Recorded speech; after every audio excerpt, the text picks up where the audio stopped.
Oi, gente, eu sou a Bela e hoje a gente vai para a nossa segunda aula do curso, a Igreja do Outro Lado, para a gente falar um pouquinho sobre as vozes do silêncio. Esse título é para instigar a gente a refletir sobre o silenciamento e a violência contra as mulheres.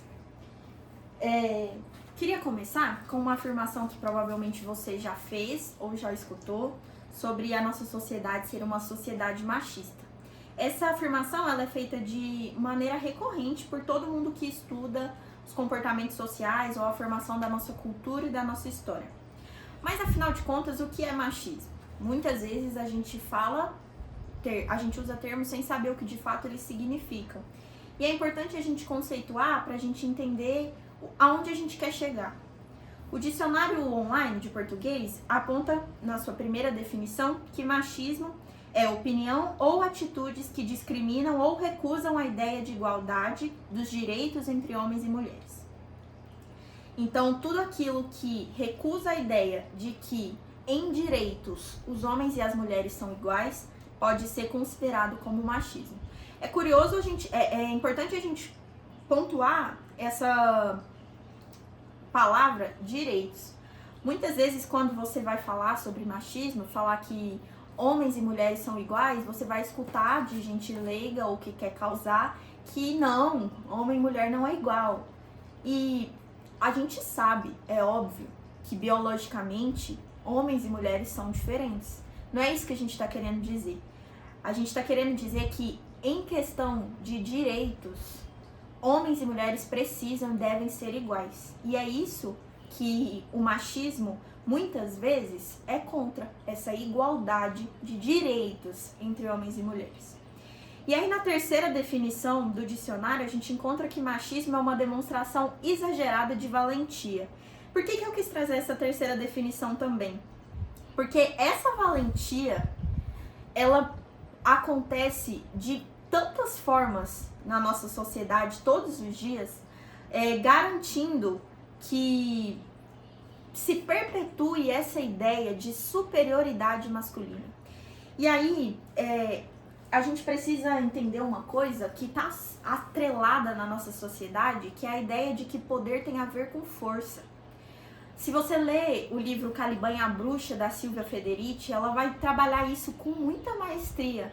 O quanto a gente associa que poder está relacionado com força. E muitas vezes, por homens possuírem uma força, biologicamente falando, maior do que mulheres, a gente associa que homens são mais poderosos que mulheres. E aí a gente traz todo um conceito de masculinidade, de virilidade, de valentia para os homens, e tudo que é oposto a isso é frágil, inferior e deve ser submisso. E é por isso que tantas vezes as mulheres são consideradas submissas e inferiores, por às vezes não apresentarem tanta virilidade ou valentia aos olhos sociais, digamos assim. E aí, partindo então desse pressuposto do que é machismo, a jornalista mexicana Marina Castaneda, ela cunha um texto em 2006 sobre o machismo invisível. O quanto existem formas sutis do machismo na nossa sociedade, em todos os âmbitos, de diversas maneiras, comportamentos, atitudes, pensamentos que foram aceitos e normalizados ao longo dos anos, desde coisas básicas da formação e da educação de duas crianças, por exemplo, até a ocupação de cargos públicos, políticos, e de liderança. E aí a gente vai para uma ideia de que as mulheres elas são consideradas e caracterizadas como frágeis, como submissas, e que é bonito essa mulher que é indefesa, que é quietinha, que é recatada, e que são essas as mulheres que são bem vistas socialmente. Não é difícil, nem longe, a gente pegar exemplos disso. Em 2016, Michel Temer afirmou para a revista Veja o quanto ele era um homem honrado bem sucedido, porque a sua esposa era uma esposa bela, recatada e do lar. Era uma mulher que usava roupas, vestidos, saias na altura dos joelhos, que não buscava nenhum tipo de protagonismo e que não se dedicava para nada além dos serviços de casa. O sociólogo francês Pierre Bourdieu, ele vai dizer o quanto essa violência ela é simbólica, ela é sutil, é um poder simbólico.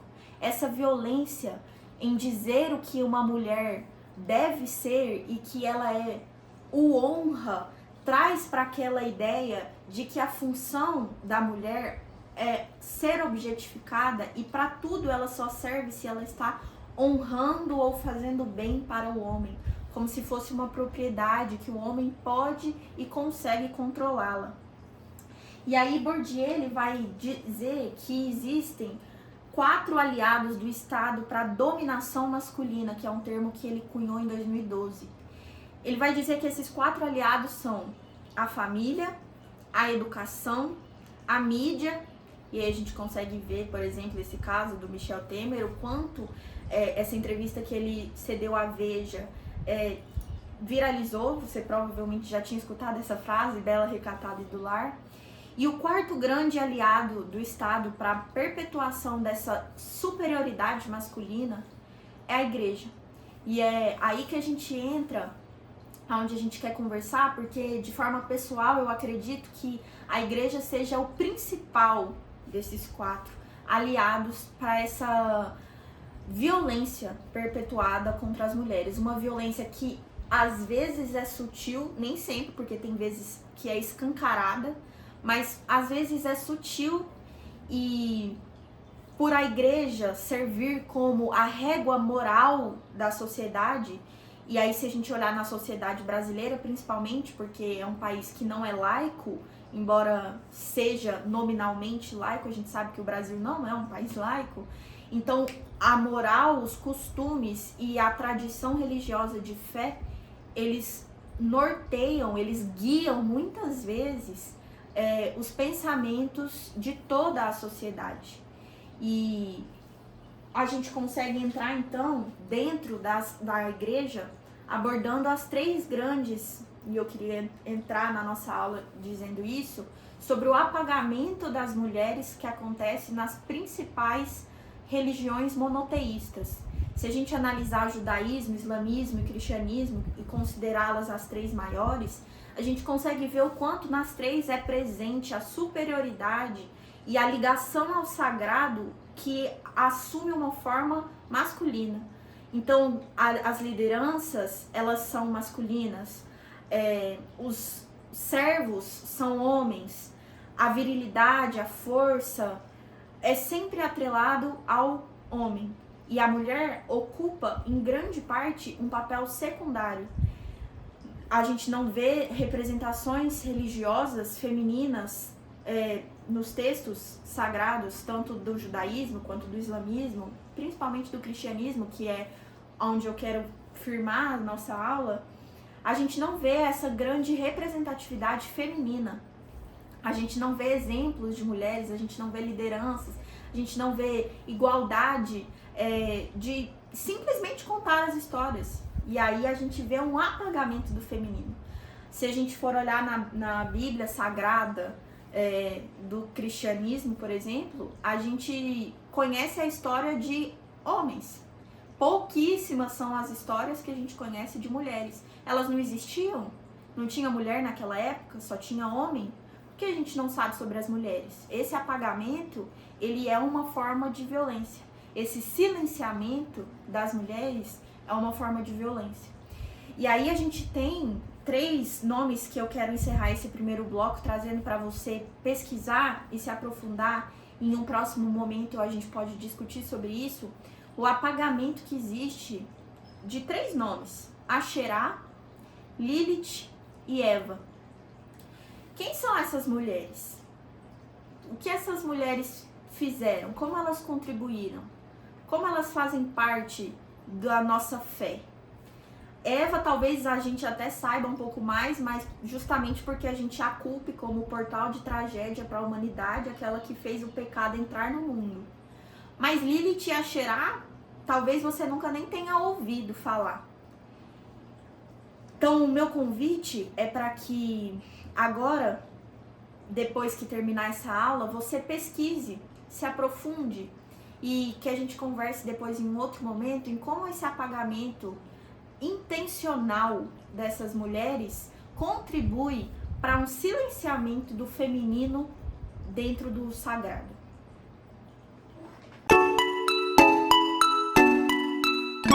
Bom, entendendo então que o apagamento do feminino no sagrado já é uma violência, e uma grande violência, que alguns historiadores e teólogos vão chamar de violência simbólica, eu queria agora que a gente pensasse em um discurso de submissão das mulheres e a lógica machista da feminilidade bíblica.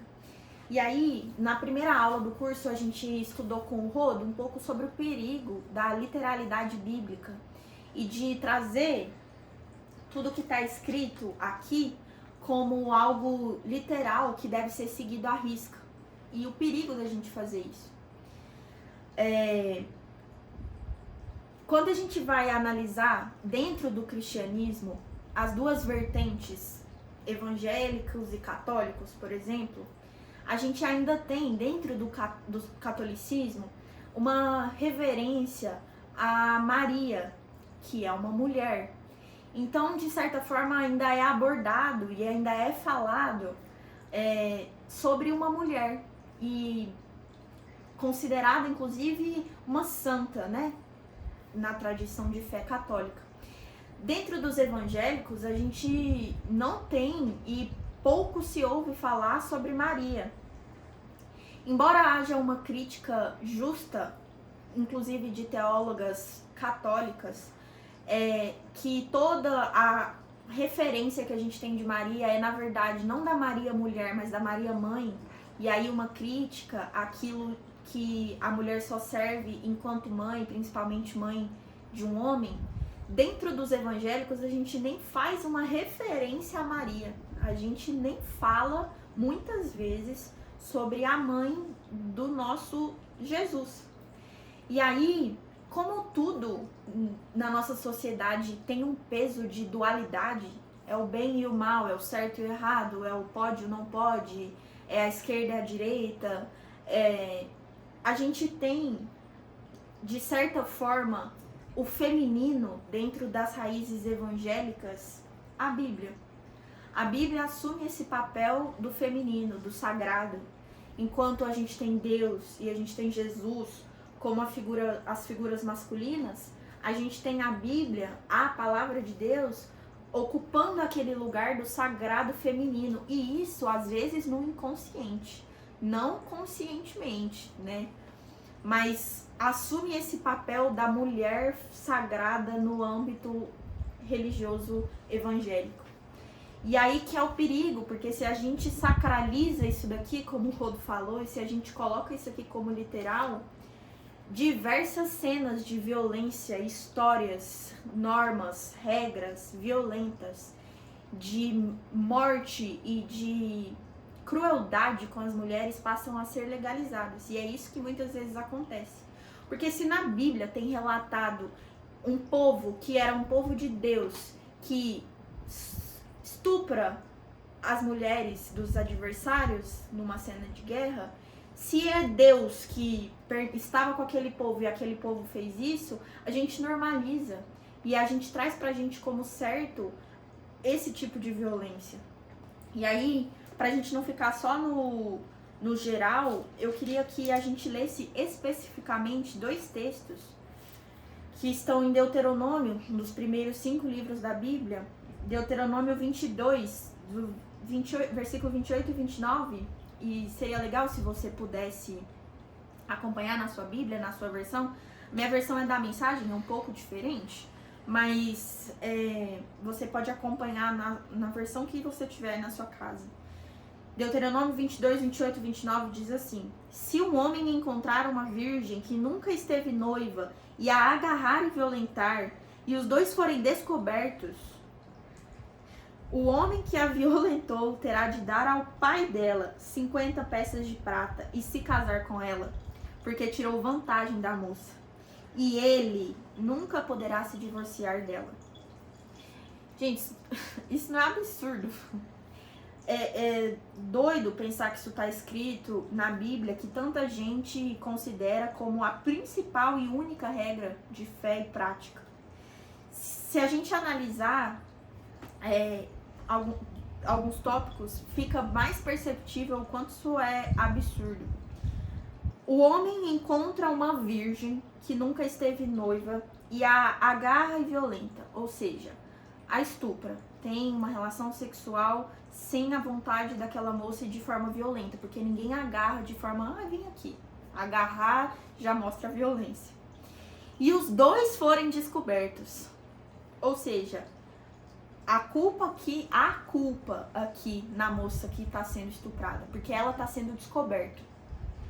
O homem que a violentou terá de dar ao pai dela 50 peças de prata. Para ela, esse moço não tem que dar nada, mas para o pai dela, ele precisa dar 50 peças de prata, porque a mulher ou ela era propriedade do pai, ou ela era propriedade do marido, um objeto, uma propriedade mesmo.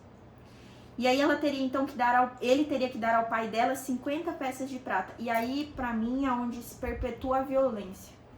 Ele precisa se casar com ela, porque tirou vantagem da moça. A moça é violentada, é estuprada, é agredida.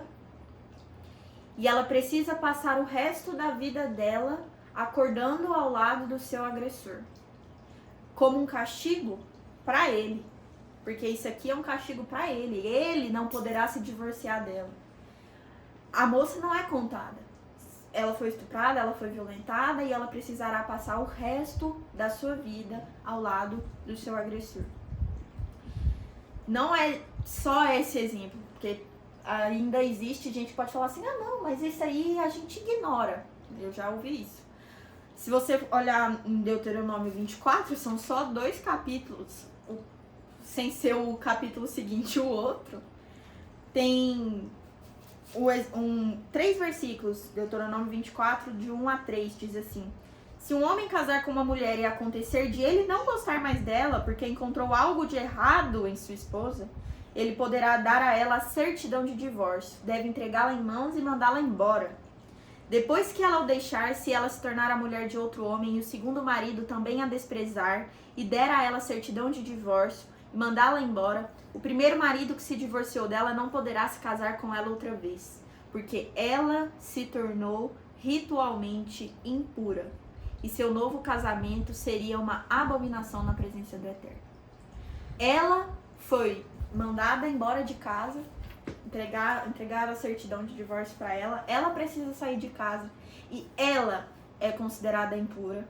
Ela é considerada pelo sagrado, se casar novamente, uma abominação. Que Deus é esse? Essa violência. Se a gente interpreta isso aqui, se a gente traz isso aqui como a nossa norma, literalmente como assim está escrito, que violência a gente não está perpetuando para as mulheres, para a gente, que dor a gente não está causando. Dizer para uma mulher que é vítima de um estupro que ela tem que casar e permanecer ao lado do seu agressor pro resto da vida. E quem dera isso fosse só nos tempos remotos, quando isso aqui foi escrito. Hoje não é diferente. A gente vive numa sociedade que a gente vê tantas e tantas histórias de que as mulheres são violentadas, às vezes engravidam fruto dessa violência e precisam permanecer com a criança em seus ventres, precisam ter aquela criança, precisam formar uma família com o agressor. Isso é defendido hoje por muita gente, por muitos religiosos. E aí a gente comprova o que Bourdieu fala do quanto a igreja e a moral religiosa, ela perpetua essa dominação. A mulher é um objeto. E aí você pode dizer para mim que são só leis, essas leis a gente não leva a sério. Isso está escrito aí, mas passou. Se a gente se atentar às histórias que estão relatadas nesse Primeiro Testamento, e aí eu vou só citar algumas aqui para vocês, como a de Tamar e Judá, em que Tamar é violentada pelos irmãos do seu marido que falece, ele não a engravida e aí ela ainda é culpada porque ela era uma viúva sem filhos. Depois a gente tem o estupro de Diná em Gênesis 34, vocês podem olhar. Tamar e Judá está em Gênesis 38, o estupro de Diná está em Gênesis 34. O curioso desse estupro de Diná é que tem muito a ver com isso que a gente acabou de ler. O cara, depois de estuprá-la, eu vou usar cara, essa expressão, uma expressão que eu uso bastante, não tô querendo causar nenhum tipo de juízo de valor, mas o cara depois ainda tenta o casamento com ela, com Diná. Depois de estuprá-la, ele se apaixona pela mulher e ainda tenta o casamento. Depois, em Juízes 19, talvez a gente tenha a história mais bizarra, na minha opinião, do estupro e do esquartejamento da concubina, porque ele recebe visita em casa, os homens chegam querem ter relações sexuais com aquele convidado, e aí ele fala que não vai colocar o convidado para fora, mas ele coloca então a sua concubina, ela é estuprada num estupro coletivo, ela não resiste. No dia seguinte, esse levita coloca essa mulher em cima do cavalo, leva, esquarteja em 12 pedaços. Depois a gente tem o estupro de Tamar pelo seu próprio irmão, em 2 Samuel 13. Então, assim, tá cheio de histórias de violência, de dominação masculina, de superioridade masculina. A gente tem diversas histórias de momentos de guerra em que as mulheres são levadas como escravas sexuais. E tanto se essas histórias são literais ou se essas histórias são metafóricas, que o escritor está querendo trazer pra gente uma história, de qualquer forma, essas histórias são violentas. Essas histórias explicitam uma dominação, uma superioridade masculina, uma objetificação feminina, uma submissão feminina, um discurso de que a mulher ela precisa ser quietinha, retraída, engravidar, ter filhos, procriar, e é para isso que ela serve. E tudo isso está na Bíblia, no texto que é considerado o texto sagrado por muitos. E eu queria encerrar esse bloco trazendo pra gente uma definição do que é essa feminilidade bíblica, que de certa forma também traz uma lógica machista, uma lógica violenta, uma lógica de repressão, de diminuição das mulheres. E para isso eu vou ler com vocês um texto que talvez vocês já tenham escutado, já tenham lido, que está em Provérbios 31, a partir do versículo 10.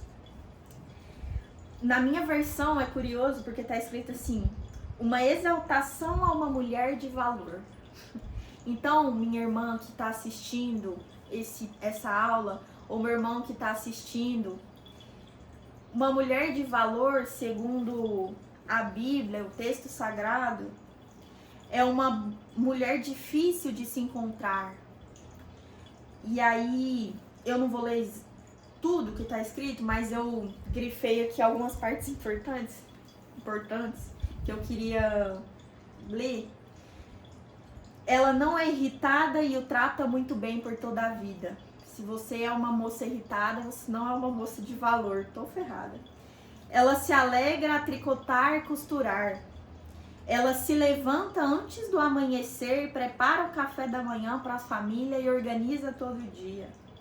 Ela compreende o valor do seu trabalho e não tem pressa de dar o dia por encerrado, ou seja, ela trabalha sem parar. Ela é habilidosa nos serviços do lar e da família, proativa nas tarefas de casa. E para encerrar, ela sempre encara o dia com um sorriso e sempre diz com toda gentileza. Ou seja, minha irmã, para você ser uma mulher de valor, segundo muitos textos e uma interpretação equivocada, talvez, daquilo que é considerado sagrado, você precisa enfrentar todas as violências com um sorriso no rosto. Você precisa ser gentil e você não pode ser irritada. Bom, que a nossa realidade é uma realidade dura, difícil, a gente já percebeu. Mas eu tô aqui pra trazer esperança, porque o meu coração é cheio de esperança, principalmente nessa temática, quando eu olho pra Jesus. E o meu convite é para que a gente olhe para Jesus.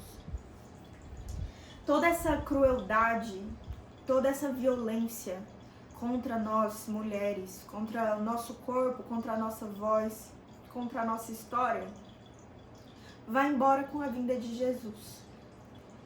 E a gente percebe isso em diversos textos. Um deles é um texto conhecido da mulher do fluxo de sangue, quando Jesus dá voz àquela mulher. Aquela mulher, ela precisava da cura, mas aquela mulher estava há 12 anos em silêncio, afastada da sociedade, porque ela era impura. E Jesus sabia que ele tinha curado aquela mulher. Ele sabia que dele tinha saído poder. Ele poderia ter continuado andando e curar a filhinha de Jairo, que era o que ele estava indo fazer.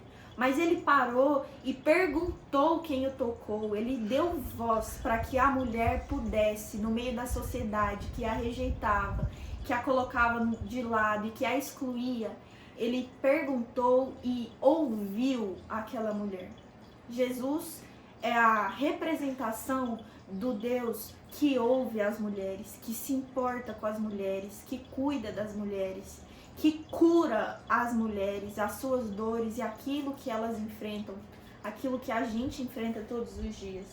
Jesus se preocupa e não é violento. A gente consegue ler lá em João 8 a história da mulher que foi pega em adultério e querem levá-la ali para que ela seja apedrejada e morta. Mas Jesus é aquele que se preocupa e que, ao invés de propor a violência, que é o que socialmente aquilo deveria acontecer com aquela mulher, é alguém que escuta aquela mulher e diz para ela: ó, vai, segue lá a sua vida, não vacila não. Ele não é aquele que pega a pedra e taca a pedra na cabeça e mata aquela mulher. Além disso tudo, Jesus se revela às mulheres. Quando a gente lê sobre a ressurreição de Jesus, Jesus se revela primeiro a 3 mulheres que foram visitá-lo no túmulo. Maria Madalena, Maria, mãe de Tiago, que era tia de Jesus, ela era esposa de Cleofas, irmã de Maria de Nazaré, e Salomé, que também, em alguns textos, ela é chamada de Maria Salomé. Que bonito, Jesus era cercado de Marias. E aí um dos tópicos da nossa aula, né, Marias de Jesus, é a gente perceber o quanto Jesus era cercado de mulheres. Tem a Maria de Betânia, em Mateus 26, que é aquela que derrama perfume nos pés de Jesus, enxuga com seus cabelos. A gente tem Maria, mãe de Jesus, aquela que esteve com Jesus, inclusive, na hora de sua morte, e que Jesus se preocupa com ela quando está lá. Uma das suas últimas palavras é para que ela encontrasse ali com o seu discípulo uma nova família. Então, Jesus é aquele que se preocupa com as mulheres, aquele que dá voz às mulheres, aquele que cura, que cuida. A gente vê em Lucas 23, 55 e 56, conta que as mulheres o acompanhavam. A gente não tem muitas histórias de mulheres retratadas na Bíblia. É curioso a gente pensar, inclusive o Segundo Testamento traz pra gente já um avanço, digamos assim. A gente vê desde quando Mateus começa lá na genealogia de Jesus, ele coloca o nome de 5 mulheres. Isso já é algo muito grandioso, porque se a gente lê no Primeiro Testamento, quando são colocadas as genealogias, a gente tem homens. É o fulano, pai de Beltrano, pai de Ciclano, pai taranã, taranã, taranã. E Mateus, ele traz o nome de 5 mulheres. Ele fala de Tamar, que a gente comentou no bloco passado. Ele fala de Raabe, de Ruth, Batseba e Maria. Ele já faz algo diferente, ele já aborda mulheres. E tudo muda com Jesus. A ótica, o amor, o cuidado que Jesus tem para com as mulheres é totalmente oposto daquele Deus que a gente conhece no Primeiro Testamento, que é um Deus violento, que é um Deus machista, que é um Deus supremo, distante, violento. Jesus é aquele que se aproxima, é aquele que era cercado por mulheres. Gente, se essas mulheres, muitas vezes o contato que elas tinham com os homens da sua época era um contato violento, elas sofriam, mas elas escolhiam seguir Jesus. Será que não é por perceberem o quanto esse Jesus era diferente? O quanto Jesus não dava espaço para essas mulheres? Ele foi à casa de 2 mulheres para jantar, ele escolhia estar ao lado das mulheres e ele dava voz a todas essas mulheres. Jesus é o Deus que dá voz a gente, que ouve aquilo que a gente tem a dizer. E eu queria encerrar nossa aula trazendo, inclusive recomendando esse livro que é um dos melhores que eu já li com a temática. E a Ivone é na minha opinião, uma das maiores teólogas feministas que existe. E ela escreve nesse texto, nesse livro, a relação e a necessidade de se pensar teologia com um olhar feminino, com um olhar de cuidado, de afeto, de cotidiano, de experiência, e não pensar Deus só como razão, teologia, explicação racional das coisas. E aí, no 3º capítulo desse livro, já bem no finalzinho, ela vai cunhar uma coisa muito interessante, que é o Deus das mulheres. Porque, gente, se a gente, enquanto mulher, lê tudo isso e vê tudo isso que a gente leu no bloco anterior, a gente fica pensando, será que Deus odeia as mulheres, assim como a gente vê tantos homens com ódio às mulheres mesmo, que só objetificam e usam as mulheres? Mas a Ivone, ela traz um conceito de o Deus das mulheres que é lindo, e eu queria muito que vocês depois tivessem a oportunidade de ler. Esse capítulo em específico eu vou deixar nos materiais complementares para que vocês possam ler e entender um pouco dessa esperança que habita o meu coração, desse sonho que por vezes parece utópico, mas a gente percebe esse Deus que está ao nosso lado, e por isso a gente pode continuar lutando pelo fim dessa dominação masculina, dessa submissão feminina, dessa violência que é exposta de tantas formas contra as mulheres. E aí, eu queria ler 2 pedacinhos para a gente encerrar a aula, que eu acho que fecha com maestria tudo aquilo que a gente conversou aqui. Sem perceber, acabamos nos relacionando muitas vezes com uma entidade poderosa que nos obriga a lhe obedecer por meio de seus ministros ou de suas instituições, pagando o preço da renúncia à nossa própria dignidade. A gente se torna inimigas de nós mesmos, menos confiantes em nossa criatividade, igual e diferente da masculina, correndo o risco de fortalecer de novo as hierarquias masculinas dominantes e as correntes que atam e aprisionam os nossos corpos e as nossas mentes. O Deus com a cara histórica masculina, ao qual muitas mulheres também se submetem, produzem algumas uma forma de passividade, de submissão, de paralisia das energias criadoras que chega a tocar a idolatria. Produz culpa porque nós não somos o modelo de perfeição, como a gente leu, que ele e eles todos esperam de nós. Produz calafrios quando desobedecemos e medo quando nos sentimos julgadas e condenadas. Estamos convencidas de que estamos sendo convidadas a descobrir o outro e a outra como outras, semelhantes e diferentes, e não através de uma doutrina já pré-estabelecida que fixa papéis eternos e os legitima a partir da vontade de um Deus, vontade imaginada como imutável. Muitas de nós mulheres já não aguentamos mais a quantidade crescente de assassinatos físicos e o sem número de assassinatos espirituais, dos quais as instituições religiosas são diretamente ou indiretamente culpadas e confessas. Crer na ação desse espírito criador, do espírito de liberdade, de amor, nos leva a buscar outras maneiras de convivência baseadas nas nossas diferenças, nas questões do mundo em que vivemos e nas pequenas esperanças que nutrimos nos nossos corpos.